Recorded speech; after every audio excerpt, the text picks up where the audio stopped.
Olá, pessoas! Então, dando continuidade às nossas aulas de genética, hoje eu vou dar uma breve introdução sobre como que foi descoberto, então, o DNA, alguns conceitos acerca disso, e a estrutura, função e tudo mais desse DNA e um pouco sobre RNA. Depois, ao final, a gente vai responder algumas questões que caíram nos últimos anos do Enem. Vamos lá? Então, como em toda grande descoberta, tem um predecessor, e no caso foi o Gregor Mendel, com as suas pesquisas sobre a hereditariedade. Em 1869, o Johann Friedrich Michel descobriu um material de natureza ácida composta por fósforo e azoto, que é o nitrogênio. Era um composto aparentemente construído por moléculas grandes, que ele designou por nucleína.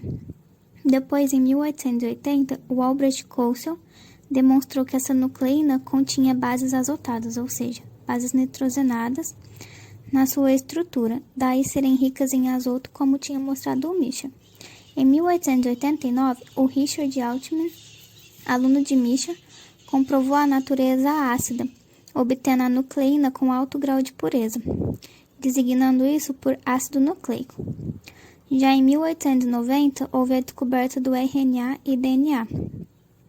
A partir de uma levedura que foi descoberto um outro tipo de ácido nucleico, um que possuía uracilo em vez de timina, e uma pentose diferente, ribose em vez de desoxirribose.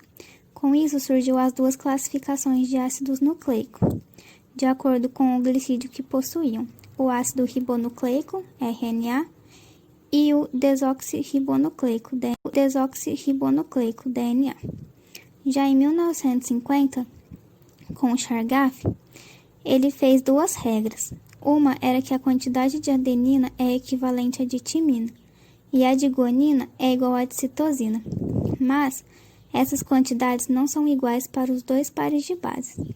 Aproximadamente, as quantidades de adenina e timina é de 30%, e de guanina e citosina é de 20%. A segunda regra era que a quantidade desses pares de bases eram diferentes para indivíduos diferentes. Depois, entre 1947 e 1950, a Rosalind Franklin obteve uma imagem da difração dos raios-x de DNA cristalizado. Esse radiograma, que é o que está mostrado na imagem ao lado, mostraram uma configuração em cruz, o que significava uma forma em hélice. E aí, a partir dos estudos de Rosalind Franklin, em 1953, Watson e Crick propuseram um modelo da dupla hélice do DNA, e essa proposta foi, sem dúvida, uma das maiores conquistas científicas do século XX, e fez com que eles ganhassem o Prêmio Nobel de Fisiologia e Medicina. Então, agora, a partir do histórico e do que a gente aprendeu, o que eles descobriram, nós vamos ver alguns conceitos e ver melhor o que foi isso que esses cientistas descobriram.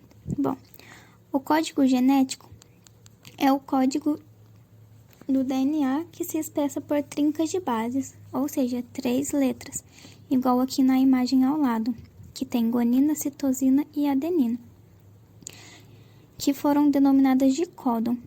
Então, cada códon é formado por 3 letras que correspondem a um certo aminoácido que carrega uma mensagem em código, formando o código genético. Cada códon é igual a um aminoácido, como vamos ver na tabela a seguir. Então, a partir dessa tabela, podemos ver todas as trincas de base e a partir disso, que ela forma um códon, a gente consegue ver qual é o aminoácido. O que a gente estava vendo lá era GCA.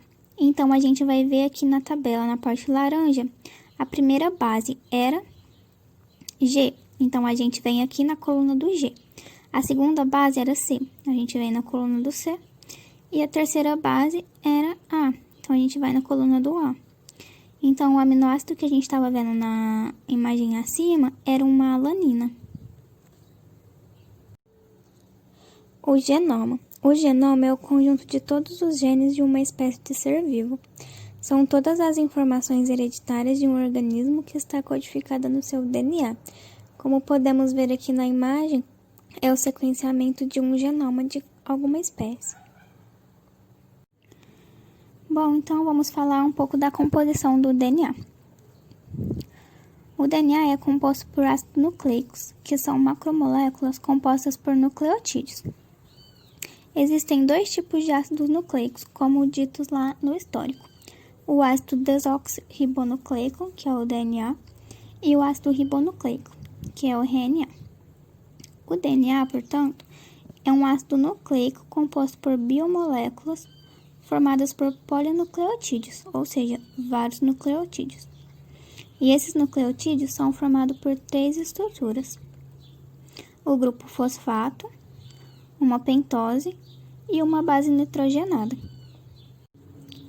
Nessa imagem podemos ver um nucleotídeo que compõe o DNA, com o seu grupo fosfato, a sua pentose e sua base nitrogenada. O grupo fosfato é o que dá as características ácidas ao DNA.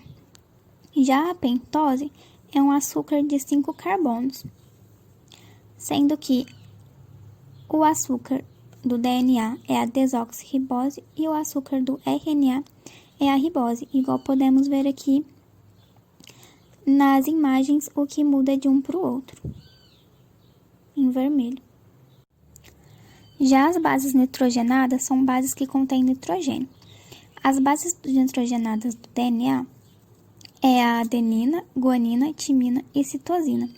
E a diferença para o RNA é que ao invés dele ter uma timina, ele tem uma uracila. Essas bases nitrogenadas são agrupadas em dois grupos, de pirimidina e purina, igual podemos ver aqui na imagem. Nas pirimidinas, há a presença de um anel de 6 átomos, incluindo carbono e nitrogênio. Já nas purinas, tem a presença de um anel de 6 átomos, fusionado a um anel contendo 5 átomos. Aqui nessa imagem, podemos ver as bases nitrogenadas divididas entre púricas e pirimídicas. Então, a adenina e a guanina é uma base nitrogenada púrica, e a timina, citosina e uracila é uma base nitrogenada pirimídica. Então, revisando, o DNA e o RNA é composto por nucleotídeos, que são compostos por uma pentose, uma base nitrogenada e um grupo fosfato. Mas vocês devem estar se perguntando, como que tudo isso se une? Então, respondendo à pergunta, esses nucleotídeos se ligam formando ligações fosfodiéster, que é um grupo fosfato ligando a dois açúcares de dois nucleotídeos. As ligações fosfodiéster estão sinalizadas aqui por essas setas vermelhas na estrutura do DNA. O DNA, em especial, é um ácido nucleico formado por duas cadeias de nucleotídeos, ou seja, duas fitas, o que dá a ele o formato de dupla hélice. Mas para que esses dois ácidos nucleicos se unam, é preciso que as bases nitrogenadas façam ligações de hidrogênio, ou conhecido também por ponte de hidrogênio, entre elas. Essas ligações ocorrem somente em bases nitrogenadas específicas, que no caso é a adenina com a timina e a guanina com a citosina. Então, as cadeias do DNA são complementares, e se nós soubermos apenas uma, conseguimos saber qual a outra pela complementação de bases. As ligações de hidrogênio são as ligações mais fortes entre as 3 forças moleculares conhecidas. Esse tipo de interação ocorre quando a molécula possui hidrogênio ligado a flúor, nitrogênio ou oxigênio, que são os átomos fortemente eletronegativos. Portanto, olhando para o DNA, a adenina com a timina forma 2 ligações de hidrogênio, e a guanina com a citosina formam 3 ligações de hidrogênio, como podemos ver sinalizado nessa imagem. Bom, e agora vamos falar um pouco das funções do DNA. Ele tem função fenotípica, que é o DNA controlando o desenvolvimento do fenótipo, que é, por exemplo, a cor dos olhos, cabelo, pele, etc. Tem também função genotípica, com a capacidade de autoduplicação. Ele também possui conteúdo informacional, armazenando a informação que determina a sequência de aminoácidos, e é uma estrutura estável com função evolutiva, acumulando mutações, sendo possível então existir a evolução. Então, grosseiramente, o DNA é um aglomerado de moléculas que armazenam e transmitem o material genético, super importante para a vida. Por isso, às vezes, ele é conhecido como a molécula da vida. E para finalizar a aula, eu trouxe algumas aplicações do DNA na agricultura, com os organismos geneticamente modificados. Bom, existem várias formas de se ter organismos geneticamente modificados, como, por exemplo, com o cruzamento de indivíduos que têm características benéficas.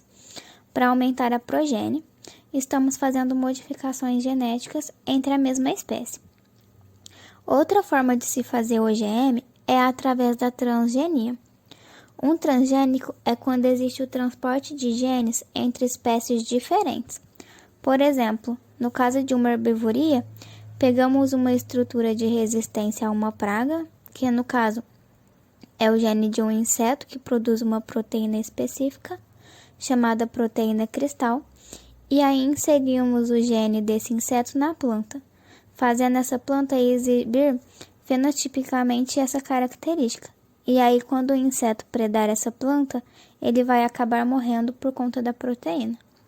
Outro exemplo é a produção de insulina humana por bactérias, de inserirmos genes humanos em bactérias para que elas possam produzir a insulina. E lembrando que todo transgênico é um OGM, mas nem todo OGM é um transgênico. Então, começando a primeira questão de 2017, diz o seguinte: a reação em cadeia da polimerase, PCR, na sigla em inglês, é uma técnica de biologia molecular que permite replicação in vitro do DNA de forma rápida. Essa técnica surgiu na década de 1980 e permitiu avanços científicos em todas as áreas de investigação genômica. A dupla hélice é estabilizada por ligações de hidrogênio, duas entre as bases adenina e timina e três entre guanina e citosina. Inicialmente, para que o DNA possa ser replicado, a dupla hélice precisa ser totalmente desenrolada, pelo aumento da temperatura. Quando são desfeitas essas ligações de hidrogênio entre as diferentes bases nitrogenadas, qual dos segmentos de DNA será o primeiro a desnaturar totalmente durante o aumento da temperatura da reação de PCR? Então, primeiro, para a gente conseguir responder essa questão, a gente tem que lembrar disso que ele traz no texto, de que entre a adenina e a timina é feito duas ligações, e entre guanina e citosina é feita 3 ligações. Então, a que vai desnaturar primeiro é a que tem menos ligações, ou seja, é a que tem menos ligação entre a citosina e a guanina, que é a letra C.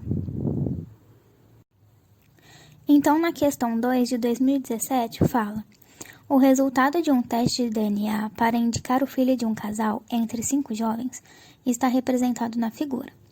As barras escuras correspondem aos genes compartilhados. Qual dos jovens é filho do casal?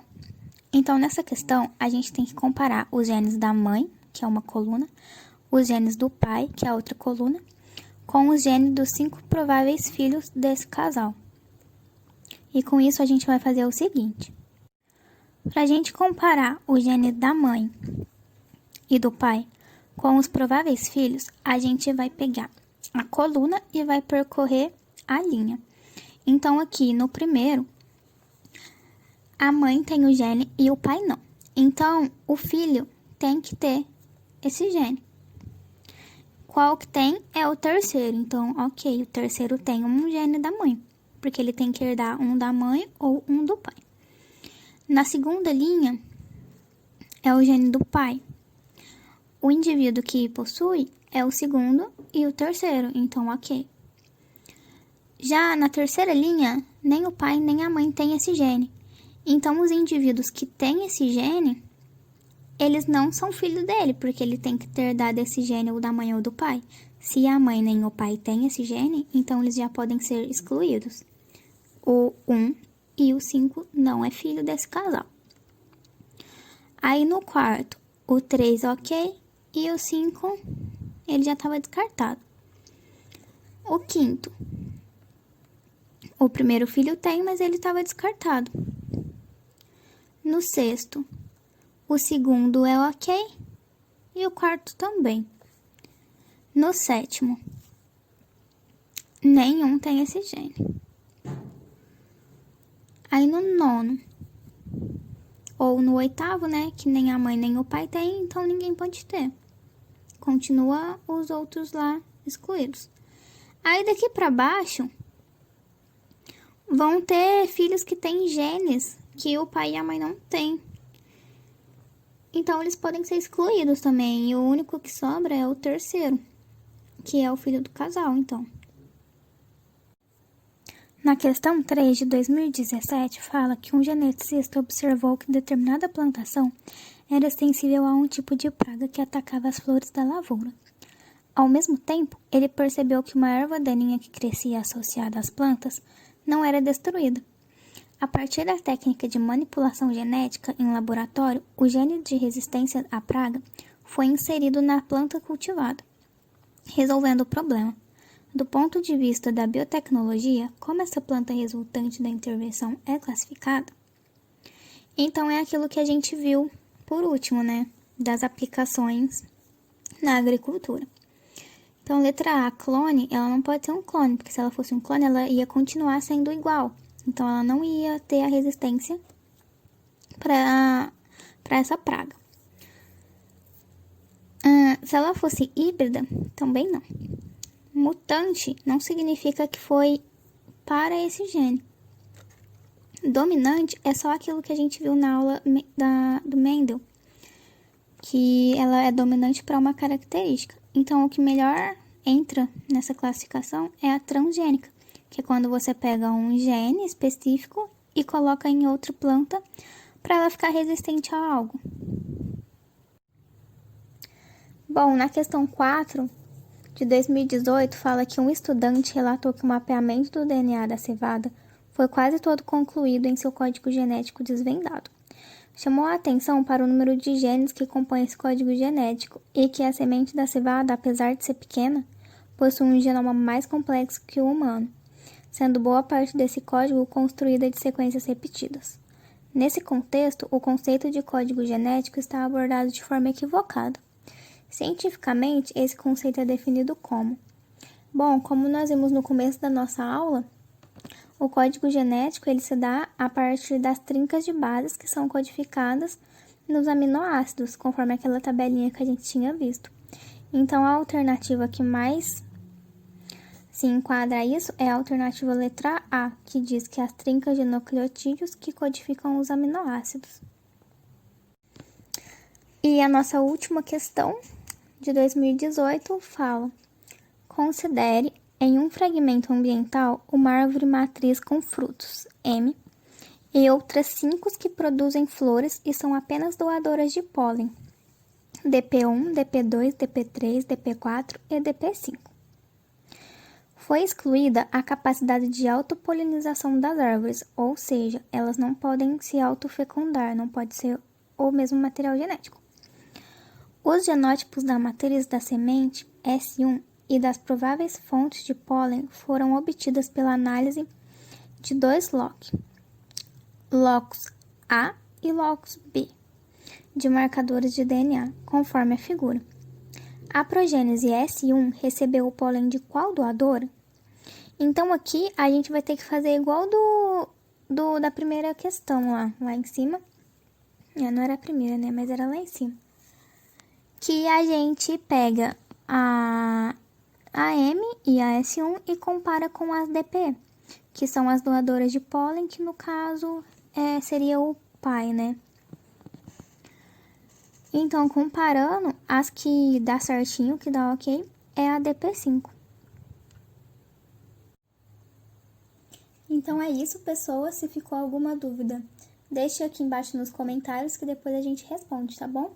Espero que tenham aprendido bastante com essa aula e um beijão!